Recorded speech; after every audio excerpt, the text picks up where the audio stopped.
de Svalbard, situado en el Océano Glacial Ártico, fue tomada una de las imágenes con la que muchas veces asociamos los temas ambientales.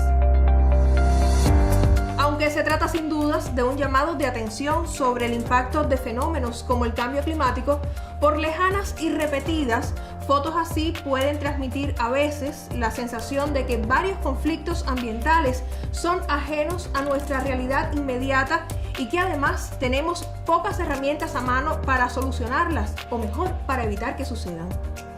Sin embargo, lo cierto es que todo lo relacionado con el entorno, desde los conflictos hasta las propuestas de soluciones y nuevos enfoques, ocurre aquí y ahora, en nuestros mares, agroecosistemas, ciudades. Además, los seres humanos somos parte de las interconexiones de un planeta diverso y complejo.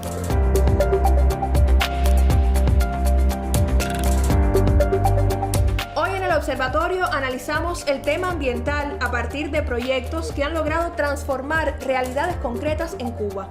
También indagaremos sobre aristas del tema menos abordadas en los medios de comunicación, como es el caso de los residuos tecnológicos, y compartiremos algunas propuestas para tener un rol activo en ese cambio cultural que implica una mirada más abarcadora y profunda sobre el medio ambiente.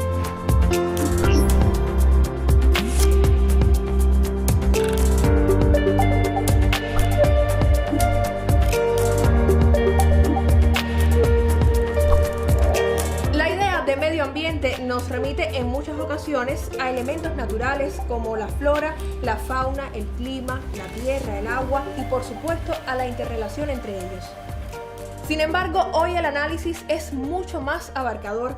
Aunque el concepto de medio ambiente aún está en construcción, podemos encontrar una mirada integradora en la propuesta de la Organización de Naciones Unidas. Para la ONU, se trata de un sistema de elementos naturales y artificiales interrelacionados que además se modifican por la acción humana. Esta definición incluye también, y esto es muy importante, los valores naturales, sociales y culturales de un lugar y momento específico. Entender el medio ambiente como un sistema entre natural y artificial permitiría aquilatar el protagonismo de la obra humana en su relación con los demás componentes de nuestros escenarios de vida. Además, deja claro que no es solo el medio natural el afectado, sino y de forma especial la propia vida humana. A partir de estos enfoques, un análisis contemporáneo del rol de los investigadores ambientales a nivel mundial y también de los periodistas que comunican ese tema, los coloca ante situaciones complejas como la que viven los llamados migrantes ambientales, por ejemplo. Según Naciones Unidas, para 2050, alrededor de 200 millones de personas serán desplazadas a causa de la degradación de los suelos, la escasez de agua potable o los desastres naturales extremos. Esos fenómenos llaman la atención sobre la urgencia de articular estrategias que respondan a las necesidades de estos grupos humanos. Desde una dimensión social, otro asunto relevante es el de las comunidades que viven en entornos insalubres y las consecuencias socioeconómicas de esa realidad. El análisis de la legislación ambiental de cada país es también un tema que debe ser abordado desde los medios de comunicación. Otro tema relevante es el fenómeno de los desechos electrónicos, una arista ambiental relacionada con los avances en materia de artefactos tecnológicos.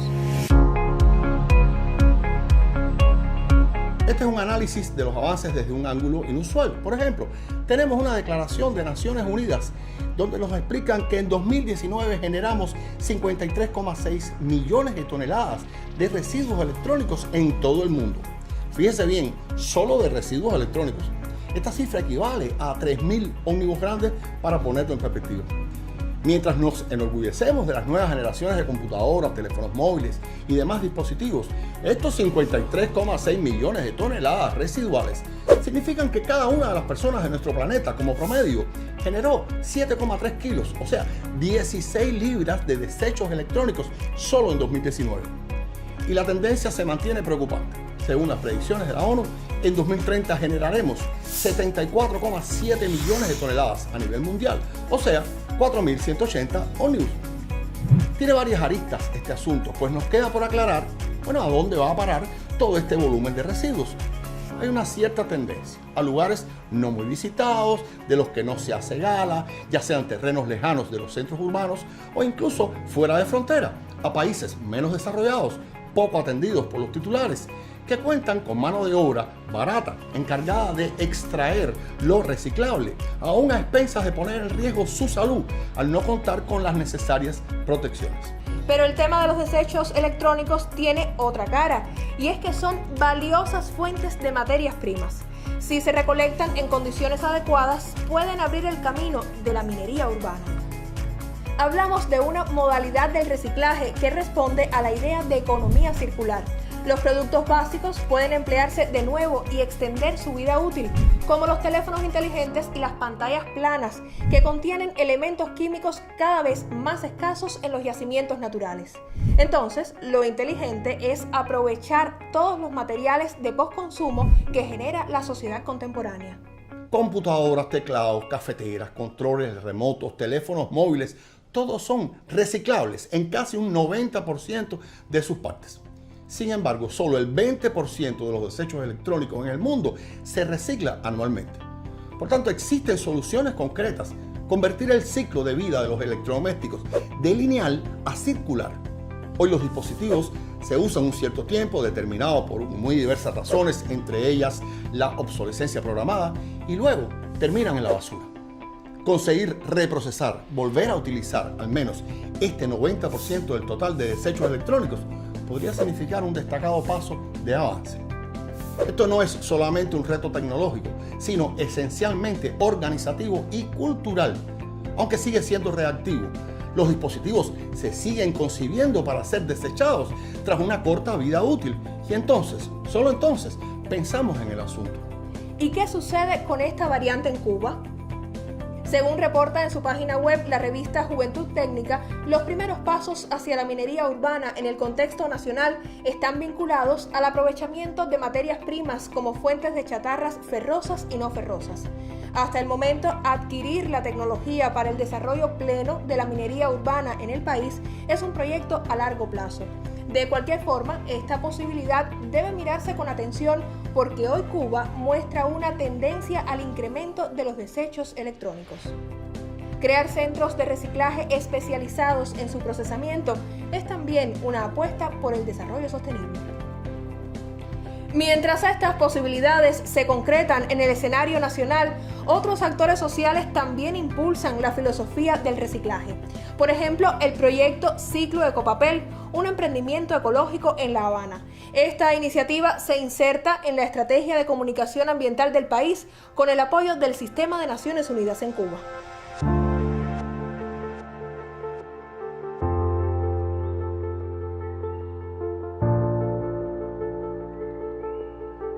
Ciclo Ecopapel es una iniciativa no estatal y básicamente lo que hacemos es realizar papel reciclado a partir de desechos de papel que pueden donar a algunas empresas, emprendimientos, también donan algunas organizaciones no gubernamentales e incluso empresas estatales y actores de la comunidad.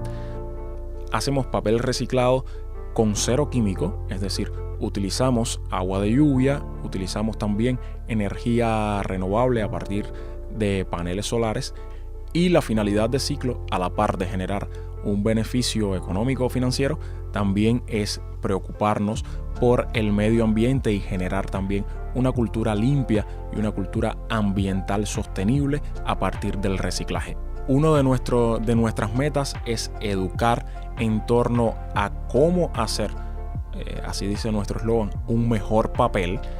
Y por otra parte se hace necesario en muchas ocasiones buscar alternativas para adquirir la materia prima. Se hace necesario también buscar estrategias de promoción para valorizar que el trabajo que se hace es ecosustentable y cuál es la importancia de reutilizar este papel.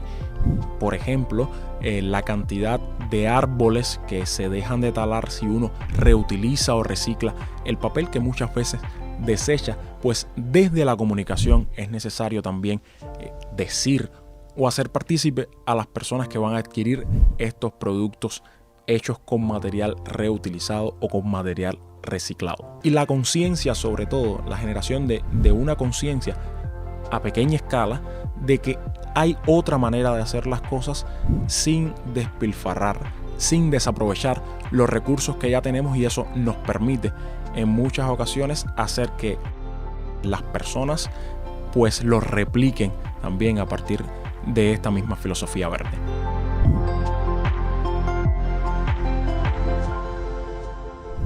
A nivel nacional, varios proyectos han logrado transformaciones en comunidades con vulnerabilidad ambiental. Uno de ellos es Manglar Vivo, auspiciado por la Oficina en Cuba del Programa de Naciones Unidas para el Desarrollo. En la práctica, se articularon estrategias para la mitigación del cambio climático en poblados costeros.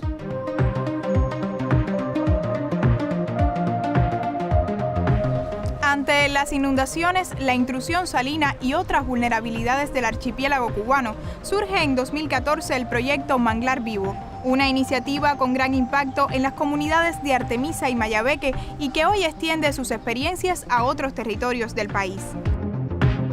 Este proyecto culminó en el 2020, después de 6 años de implementación, con casi más de 7.000 hectáreas de ecosistemas naturales restaurados. Las comunidades en el proceso de encuesta reportaron que las inundaciones habían retrocedido de los 11 kilómetros hasta los 8 kilómetros aproximadamente. Los monitoreos de la biodiversidad llevados a cabo por las instituciones científicas han reportado un aumento de la abundancia en las especies como aves migratorias, cocodrilos, manatíes. Un componente importante dentro del proyecto era el trabajo con los decisores y los gobiernos de los territorios. Y eso se ha expandido a nivel nacional, llegando a reproducir muchas de las experiencias del proyecto Manglar Vivo en otros territorios del país. Estamos hablando de Guantánamo, Cienfuegos, Mariel y la Bahía de La Habana. La necesidad de este tipo de enfoque a lo largo de todo el país para poder implementar este tipo de proyectos es uno de los retos principales, ya que en los territorios se trata estos temas de manera aislada y no intersectorial. El proyecto ha incidido mucho en lo que es la educación a las futuras generaciones. Incluso en los libros de texto de 7º y 10º grado, ahí está incluido el enfoque de adaptación basada en ecosistemas y los datos del proyecto Manglar Vivo. Más allá de proyectos como Manglar Vivo, la resiliencia o adaptación a los fenómenos climáticos demanda todavía muchos cambios de mentalidad, transformaciones culturales para el bienestar de todos.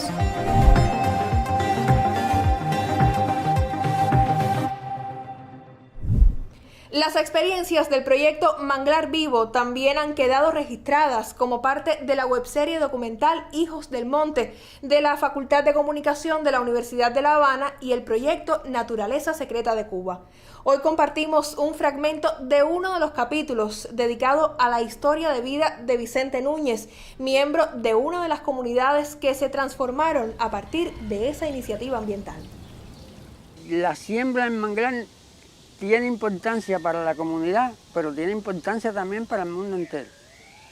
Porque si nosotros nos ponemos a analizar, cada mata de manglar en su apogeo recoge 20.000 goticas de sal, pero eso deja de ir a la atmósfera. Entonces usted va a respirar un aire puro, pero se dice que en el 2050, el 2100, que desaparecerán los asentamientos poblacionales, que la única solución es sembrar el manglar en la primera barrera. Lo hemos educado una comunidad. Hemos educado a esos niños que le están diciendo a sus padres que el mangle no se puede cortar y que el mangle le da vida.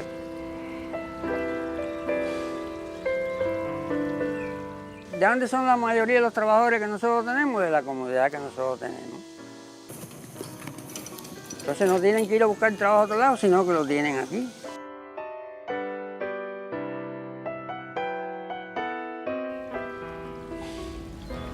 Lo primero que hice fue ir a los manglares de Cajío para que Vicente me enseñara la importancia que tenían los manglares, es decir, que manglares recuperador de suelos marinos, recuperador de especies, no solo flora, sino también como fauna. Así que los podemos ir descansados, que tenemos el relevo seguro.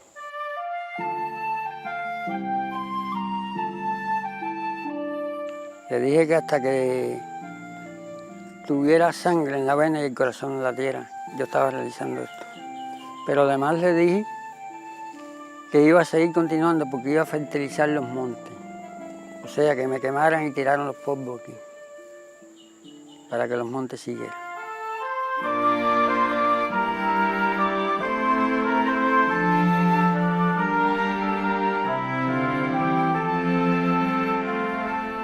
Como ocurrió con Manglar Vivo, otras iniciativas ambientales en el país también forman parte de rigurosas investigaciones científicas.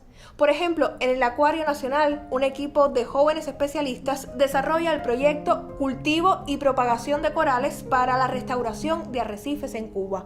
Desde la ciencia buscan restablecer uno de los ecosistemas con mayor diversidad biológica en el planeta.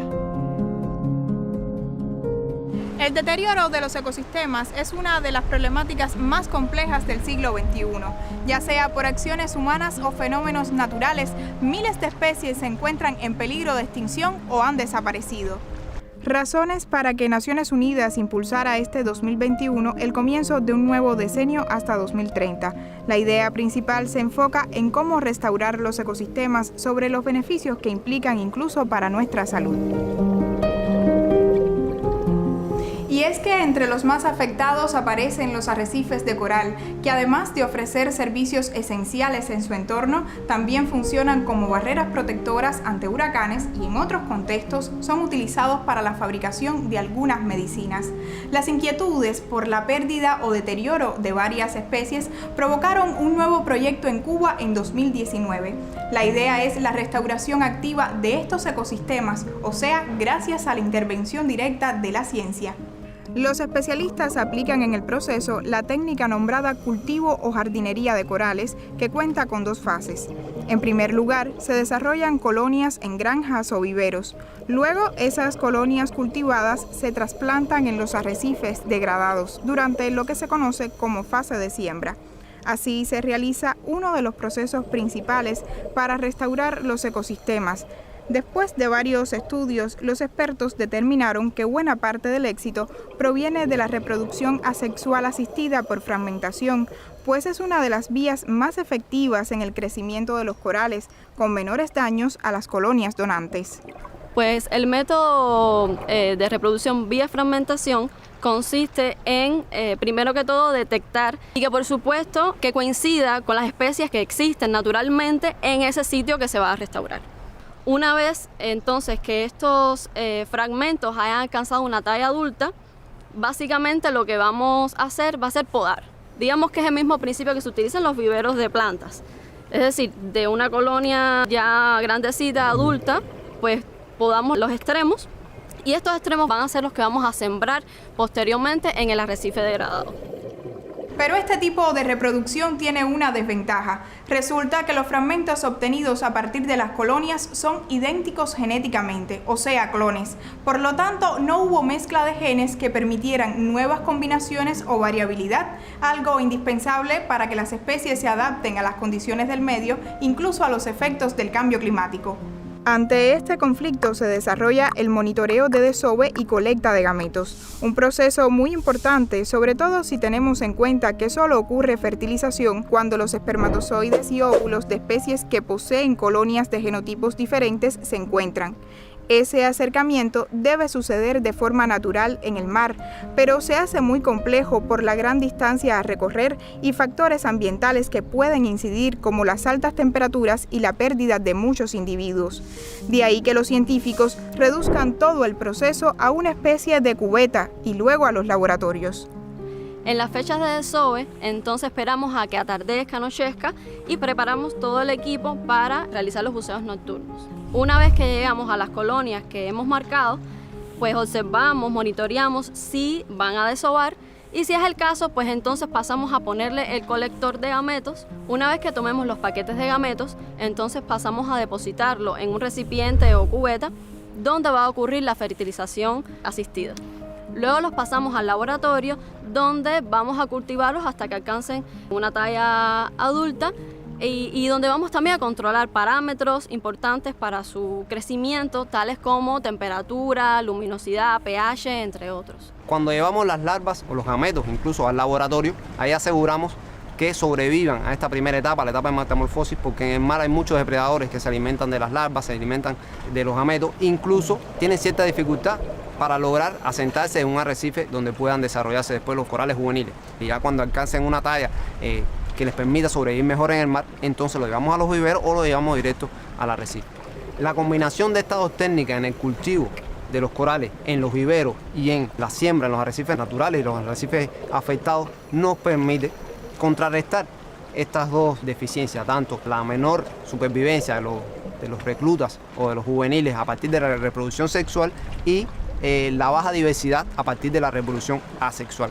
Combinando estas dos técnicas tenemos poblaciones mayores y más diversas que nos permiten una mejor adaptación y una mejor supervivencia del resultado de nuestro trabajo en la restauración de los arrecifes. Como vemos, restaurar ecosistemas resulta muy difícil, un verdadero sacrificio de la ciencia para ante fenómenos adversos preservar la vida.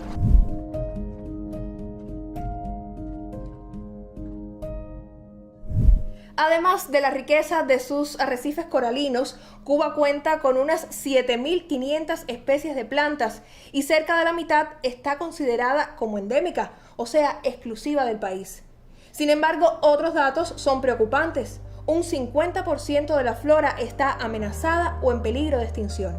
Por ejemplo, 25 especies ya han sido consideradas extintas, es decir, desaparecieron, ya no existen más en nuestro territorio. Este número puede cambiar porque solamente quiere decir que durante 50 años los investigadores han estado buscándola en diferentes lugares, pero pudieran aparecer en algún momento. Con esa información, especialistas del proyecto Planta, dedicado a la preservación de la flora y sus hábitats, dieron a conocer un catálogo de las especies más amenazadas del país. A partir de esa publicación se desarrollaron acciones para preservar la singular flora de Cuba. Tenemos el ejemplo de Begonia cowelli, una especie que al posicionarla dentro de las 50 especies más amenazadas de Cuba, aficionados a la botánica en Granma, la salieron a buscar y la encontraron. Hoy esa especie se cultiva, ya no está extinta y se cultiva en los 12 jardines botánicos de la Red Nacional de Jardines Botánicos.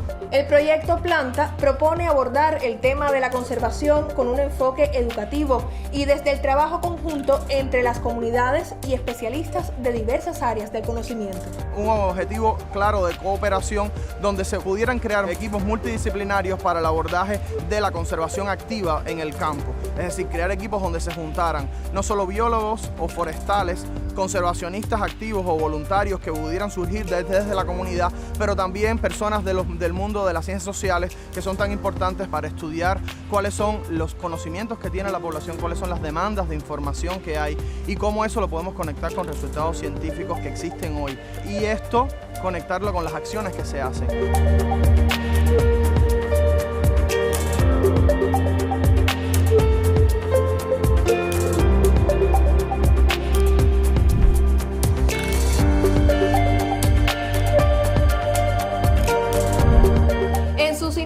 Los proyectos internacionales de corte ambiental tenían como centro de atención los parques nacionales y las áreas protegidas. Sin descuidar estos escenarios, en fecha más reciente han surgido otras iniciativas que se enfocan en los ecosistemas productivos. Un ejemplo es el proyecto Bases Ambientales para la Sostenibilidad Alimentaria Local, BASAL por sus siglas. La idea fue aportar herramientas desde el conocimiento científico para que los productores agropecuarios pudieran adaptarse a los efectos del cambio climático como las inundaciones y las sequías. BASAL comenzó en 3 municipios del país ubicados en las provincias de Pinar del Río, Artemisa y Camagüey. Luego se extendió a 33 municipios. Se trabajó en diferentes ejes, la recuperación de suelo, el uso de biofertilizantes orgánicos. Por ejemplo, en el agua se crearon las BUCA, Brigadas del Uso de Calidad del Agua, porque el agua es uno de los elementos ambientales que más ha afectado realmente dentro de los procesos productivos. Durante 8 años, el equipo de BASAL desarrolló con los productores estrategias que garantizaran la sostenibilidad alimentaria a nivel local. Para que esas producciones, para que esas semillas no se perdieran, para que esas plagas no afectaran esas grandes producciones, una de las más importantes cosas que logramos en BASAL fue la integración. Integración ciencia, integración producción, integración productor y productoras, que también, bueno, es uno de los ejes que trabaja BASAL. También enfocado en los ecosistemas productivos cubanos se encuentra el Programa de Asociación de País sobre Manejo Sostenible de Tierras, en apoyo a la lucha contra la desertificación y la sequía en Cuba, OP15. se ha implementado en zonas con claras evidencias de degradación en sus recursos naturales, como el sur de Pinar del Río, la llanura Habana-Matanzas, la cuenca del Cauto y el sur de la provincia de Guantánamo. En la Cuba de hoy es importantísimo reconocer el cambio climático como algo real que nos toca a todos los seres humanos, sobre todo los ecosistemas productivos, que a veces olvidamos la importancia que tienen para nuestro país. En ellos encontramos una importantísima biodiversidad y también recursos naturales que son insustituibles y no son renovables. Por ejemplo, el agua, el suelo, son elementos fundamentales y que hoy, por ejemplo, más del 70% de la superficie agrícola de Cuba tiene factores que limitan la producción agrícola. En estos escenarios, OPE15 promueve el uso de la tierra de forma sostenible. El manejo sostenible de tierra es un grupo de prácticas y de medidas de adaptación al cambio climático. Entre ellas podemos citar la captación de agua, las medidas de retención de tierra, las medidas contra la erosión y también medidas que fomentan la biodiversidad en los ecosistemas productivos. Nosotros venimos trabajando desde el año 2017 en fomentar incentivos financieros al sector agropecuario, pero sector agropecuario que respete y proteja los recursos naturales. Nosotros hemos logrado que la empresa de seguros nacionales y el banco reconozca las prácticas de manejo sostenible de tierra como algo viable en el sistema agrícola cubano. Por tanto, han bonificado a los productores que están reconocidos en el manejo sostenible de tierra.